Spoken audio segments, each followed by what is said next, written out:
घर्षण मात्र से अपनी भावनाओं की भेज रहा है। 4 बोतल वोट का काम मेरा रोज का ने भारत का भविष्य तबाह कर रखा है। हम ना एक ऐसे समाज में जीते हैं जहां लड़कों से बात करता देख जो भाई हड़काते हैं, लड़कों से बात करता देख जो भाई हड़काते हैं, वही भाई अपनी गर्लफ्रेंड के किस्से घर में हंस हंस कर सुनाते हैं। और मैं बता दूं, महिला सुरक्षा के मामले में हम आज भी चौथे नंबर पर आते हैं।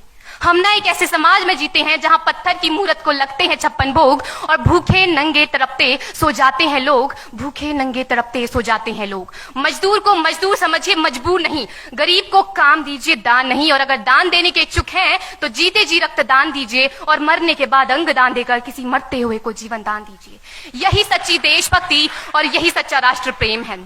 ना सरकार मेरी है ना रब मेरा है, ना सरकार मेरी है ना रब मेरा है, और ना ही ये बड़ा सा नाम मेरा है। बस इतनी सी बात का गुरूर है मुझे कि मैं भारत की हूं और ये भारत मेरा है और ये भारत मेरा है। परंतु एक वैचारिक बीमारी हमारे समाज में मुझे नजर आती है। कहा जाता है हम दुनिया के सबसे बड़े लोकतंत्र हैं, जहां हिंदू पैदा होते हैं, मुस्लिम, सिख और ईसाई भी पैदा होते हैं, लेकिन बदकिस्मती है अब इंसान पैदा नहीं होते। और मेरे विचारों में ना हिंदू की जरूरत है ना मुसलमान की जरूरत है। राष्ट्र निर्माण के लिए केवल अच्छे इंसान की जरूरत है, केवल अच्छे इंसान की जरूरत है। जरा सोच कर देखिए, ये पेड़ पौधे और शाखाएं भी परेशान हो जाएं अगर परिंदे भी हिंदू और मुसलमान हो जाएं।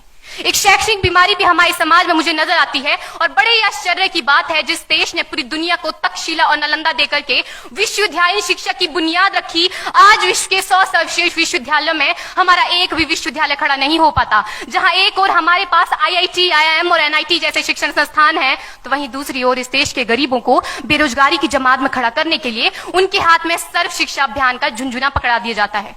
और मैं बता दूं, इस शैक्षणिक बीमारी का केवल एक कारण वो ये कि हमारे देश की शिक्षा नीति केवल 2 तरह के लोगों के लिए बनती है। पहले वो जो विद्वान हैं और दूसरे वो जो धनवान हैं।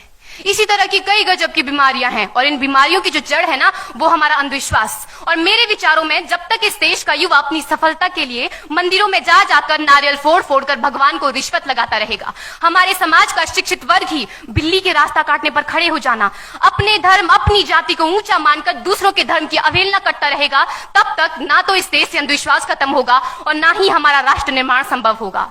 हमारी संस्कृति, हमारी सभ्यता को दुनिया ने शीश नवाया है, तो क्यों आस्था के नाम पर हमने अंधविश्वास फैलाया है?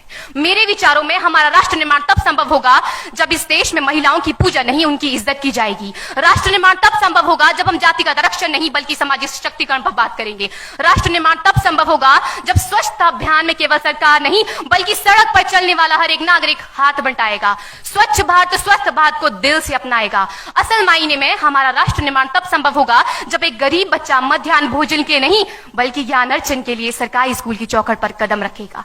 और हमारा राष्ट्र निर्माण तब तक संभव नहीं होगा जब तक एक नागरिक नैतिक रूप से सतीन, चारित्रिक रूप से भ्रष्ट, मानसिक रूप से दिवालिया, धार्मिक रूप से अंधा, राजनीतिक रूप से गंदा, स्वैच्छिक मान मूल्यों के आंकड़ों में जिन्न शिन्न पैपंदमयी अखंड भारत को खंड खंड करता रहेगा। तब तक हमारा राष्ट्र निर्माण संभव नहीं होगा। बड़ी बड़ी बातें नहीं, छोटी छोटी कोशिशें करनी होगी, क्योंकि ठोकर हमें पहाड़ से नहीं पत्थरों से लगा करती है।